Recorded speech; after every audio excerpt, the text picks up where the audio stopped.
face, hit your face, you be like. Balkans and the countries within it are likely familiar to many of you. These countries are typically small in size, inhabited by warm people, and generally have temperate weather conditions. They consist of sparsely populated nations that have separated from various empires in the past and subsequently shown limited development. One of these countries is Albania. With only 28,000 square kilometers in size and a population of approximately 3 million, it is a small Balkan country. However, do not simply see them as a nation of 3 million, because in North Macedonia, 1 out of every 3 individuals identifies as Albanian, and in Kosovo, more than half of the population speaks Albanian and identifies themselves as Albanian. We had the chance to stay there for a week, and we will try to describe the country to you in 3 videos. The first 2 videos will be based on the information provided by our Albanian guide, where we will learn quite up-to-date information about the country. The third and final video will solely focus on our own observations of life in Albania during our week-long stay. For example, if you go to the capital Tirana and want to have a local breakfast specific to their culture, you will encounter pastries, just like in North Macedonia and Kosovo. Albanians do not have a unique breakfast style of their own. They start their day with pastries, similar to other Balkan countries. We don't have anything special, but we have burek. These pastries are called burek, and those who do not want to eat them can buy a slice of pizza from different corners of the city. People in the Balkans tend to make their pastries quite oily. Some bureks contain meat, while others are filled with cheese or spinach. If you are someone who does not eat every type of meat, it's advisable to ask what kind of meat is in the burek when buying from these shops. Because Albania has various religious beliefs, with Muslims abstaining from pork while Christians may consume it. One way to distinguish these shops from each other is by looking for the phrase halal food on the signs of Muslim-run establishments. Especially in the recent past, like many states in the Balkans, Albania was also part of the Ottoman Empire, and after the Ottomans lost these lands, the country was invaded by countries such as Italy, Greece, and Serbia. Following these occupations, the Albanian society, trying to find itself, gradually fell under the influence of communism. Even today, when you visit there, you can see that the Ottomans and Italians have had a significant impact on their culture, cuisine, and way of life. For example, they have given Italian leaders names to squares, such as Victor Emmanuel Samuel Square, or given Italian names to well-known Albanians, such as Mother Teresa. After the Ottomans and Italians, the country entered a period of communism. Those familiar with history know that Albanians had a very famous and important communist leader known as Enver Hoxha. This man led the Albanian Labour Party from 1941 to 1985. Enver Hoxha, who managed to be the leader of Albania for about 41 years, is said to have increased the country's literacy rate from about 5% to 90%, built various railways in the country, and ended epidemics. Nevertheless, he was someone who closed all religious institutions in the country and turned the country into a secular structure. In other words, religion was completely banned in the country, and the country evolved into a kind of atheist structure. In fact, if you go to Albania today, you will see countless underground tunnels in the country, many of which were built by Enver Hoxha himself as a precaution against a possible war, and are now turned into museums. One of them is located in the heart of the capital. We went inside, and if you are interested in the legacies of communism, the rooms and objects in these underground tunnels can really grab your attention. Once upon a time, people were subjected to difficult and harsh conditions, and now the memories of those people are open to visitors. In conclusion, we can say that after the collapse of the Soviet Union, the effects of communism also ended in Albania. Enver Hoxha, the communist leader, passed away in 1985. According to our guide, when communism ended in the country, it fell into a governance vacuum. In fact, some Albanians were even given the chance to migrate to Italy and acquire Italian citizenship. Some of the young Albanians at that time migrated to Italy and various regions of Europe. In fact, our local friend says that as a result, there is a shortage of middle-aged people in their country now, and if you visit the capital, you will see more Generation Z youths aged 18 to 20 and very elderly people. Albanians, despite being under the influence of other nations and cultures for so many years, have managed to reach the modern times without assimilating. However, although they identify as Albanian, many aspects of their daily lives are a combination of the influences of the nations they have been under. For example, the fact that half of the country's population is Muslim, or that they eat dishes derived from Turkish culture, and some people's appearance has characteristics inherited from the Ottomans, while their fashion, sports, and clothing styles are influenced by Italians, is an example of their being influenced by Italians. In fact, when you talk to some Albanians, you'll find they don't follow their country's football teams. They watch Italian leagues instead. As a result, they feel closer to Europe than to Asia. The thing is that being in Albania, we're like very close to Europe. We're not Europe, okay? We're Balkans. We're strong believers that we're Balkans. We consider ourselves very close to Italy. I think that is part of the history from the Roman times to the times that we were under the Italian influence and their political, economical control, and moving to the Ottoman Empire. Yes, of course, we do consider ourselves very close to Turkey. I think that that comes from the Ottoman Empire and the fact that they were over here for a couple of centuries. That makes the food similar to them. That makes we have a lot of words, but also we do still feel a little bit European. We don't feel like very Turkish. We still feel a little bit Italian, a little bit European, but in the real core of ourselves, we do know that we are Balkans.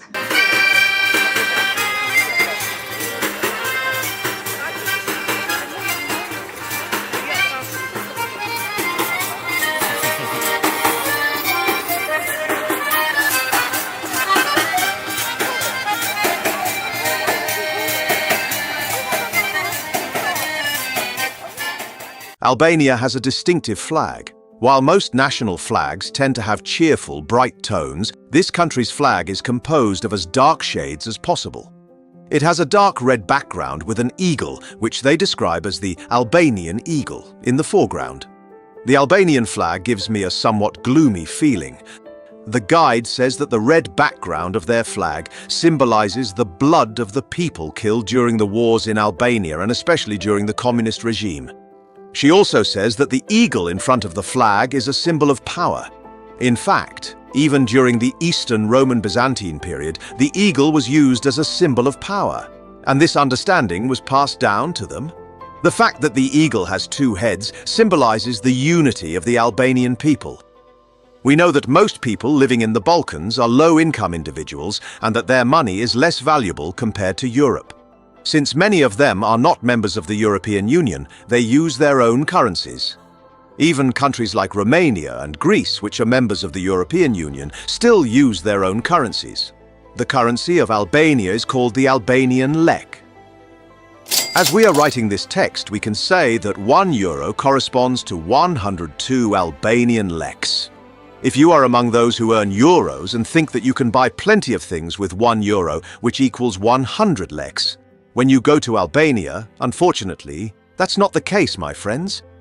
The value of everything from supermarkets to restaurants and shops in lek is quite high, and there is hardly anything below 200 lek.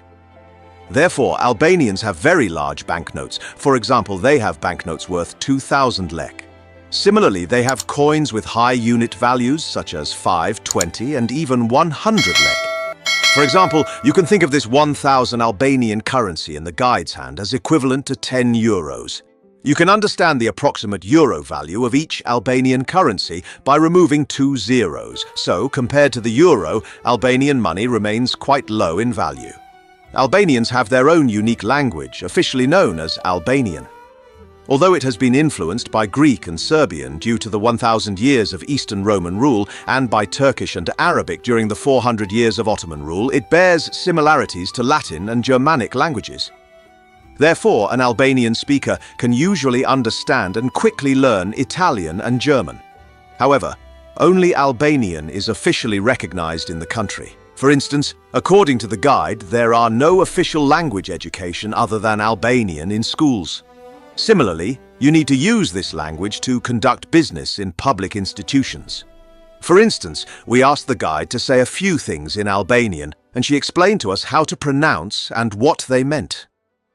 So the first word that you need in Albanian is how to say hello.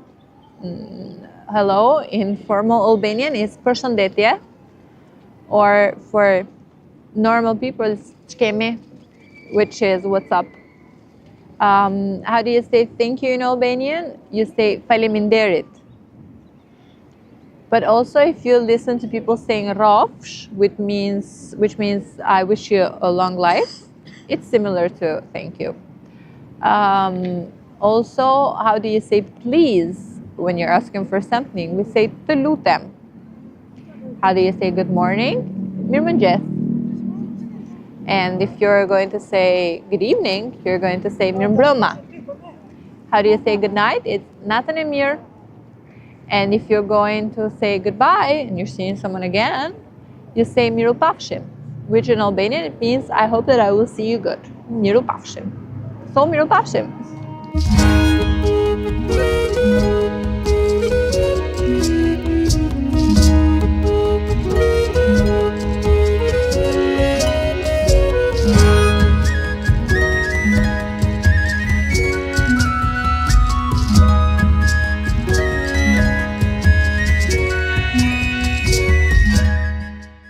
Not all people living in Albania are Albanian. According to the guide, 82% of the population consists of Albanians, while the rest includes Italians, Middle Easterners, various Balkan communities, and of course, Roma communities. 83% we are Albanians. There is nothing different. The small percentage that is left, they're Romanians, Bulgarians, Montenegrins that live in the countries, Greek, the small Rom community. As in all Balkan countries, you can see gypsies begging children almost everywhere in Albania. These people are really not ashamed of begging children. Foreigners from different parts of the world come to this country to do business and settle with their families. For example, Italians can open clothing stores, or Arabs and Turks can open kebab shops. Those coming from outside Albania first step foot in the capital, Tirana.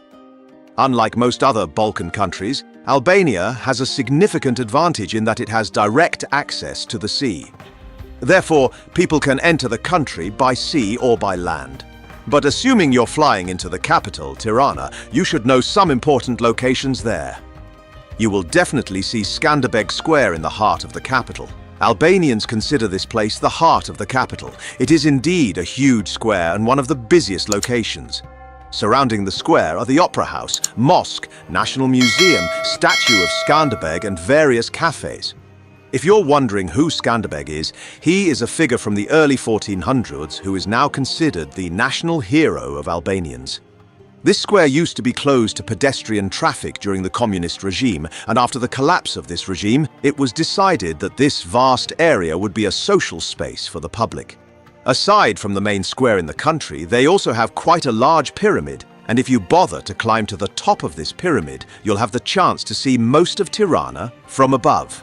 This pyramid was built in honor of Enver Hoxha during his time, and it was designed by his son-in-law. Besides the main squares in the capital, it's also necessary to talk a bit about the characteristic features of the people living here, especially Albanians.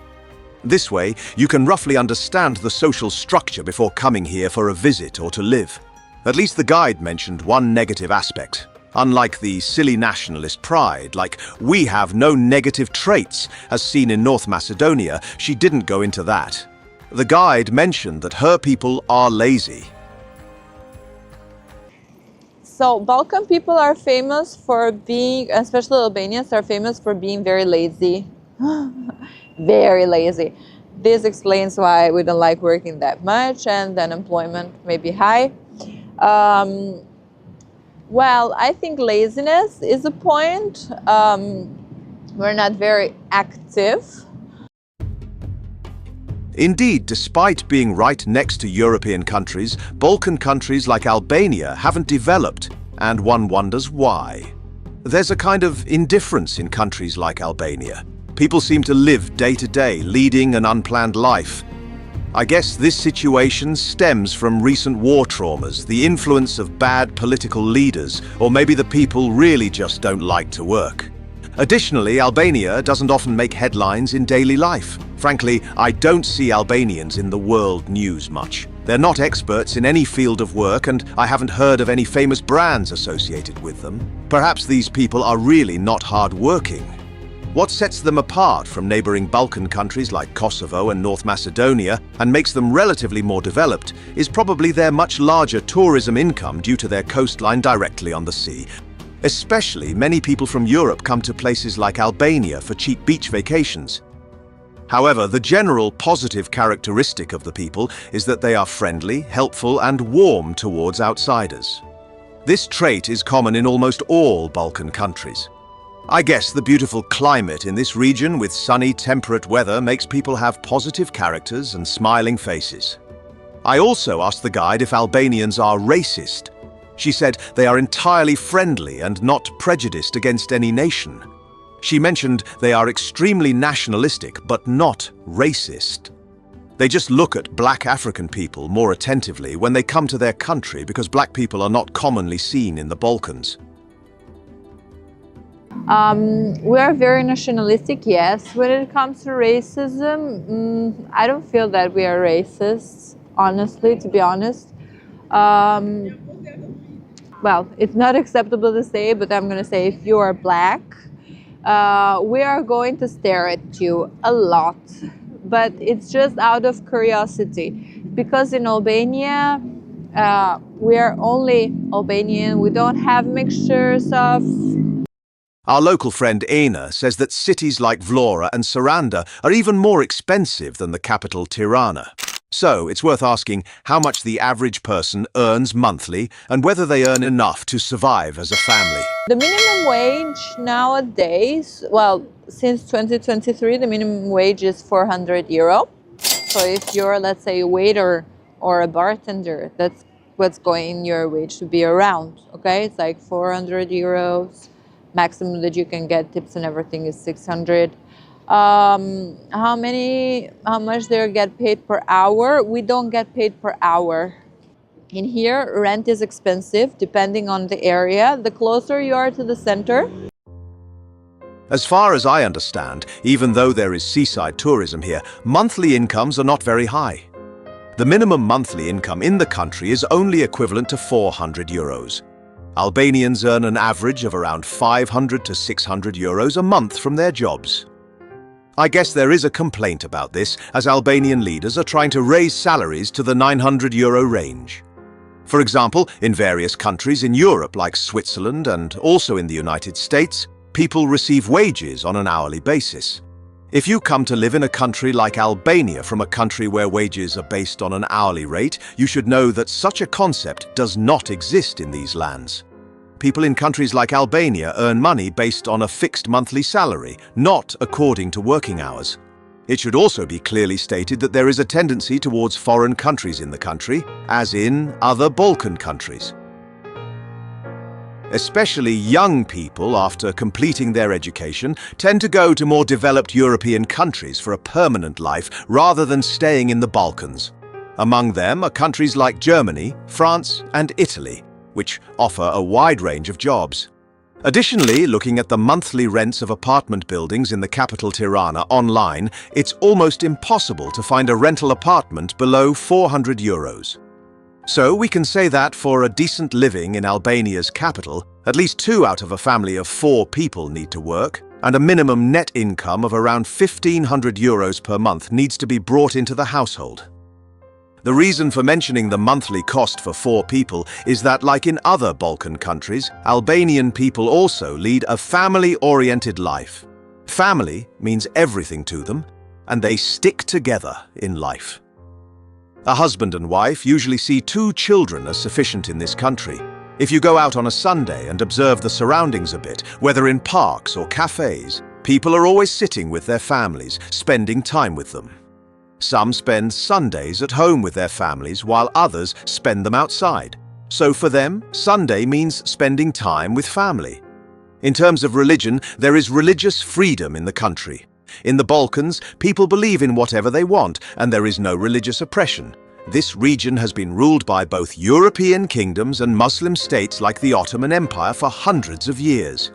Today, in countries like Albania in the Balkans, there are numerous mosques and churches. Throughout the day, you can hear both the call to prayer from mosques and the ringing of church bells. Since religious beliefs are not a symbol of power in the Balkans, they are not directly a source of political power. People in these countries are not subject to politics based on religion, and therefore politicians have to produce smarter policies. In fact, within the same family, there are individuals who adhere to both Islam and Christianity. For example, in a Christian Albanian family during the Ramadan month, even if there is only one Muslim in the family, a good example is shown. On the last day or two of Ramadan, Christian individuals in the family also fast out of respect for the Muslim individual's beliefs. On the other hand, there are some notorious aspects in the country as well. Just as the country has positive values like Albanian liver, it also has negative reputations like the Albanian mafia. Especially this bad reputation about the country is known in almost every part of the world. For example, serious mafia organizations in the Balkans are generally run by Albanians and are known as the Albanian Mafia. The Albanian Mafia is recognized as one of the most serious criminal organizations in the world. Some claims even suggest that some people running businesses in Albania pay protection money to the Albanian Mafia. There are even those who claim that if you are going to open a business in a busy area of Tirana, the Mafia will surely harass you in some way.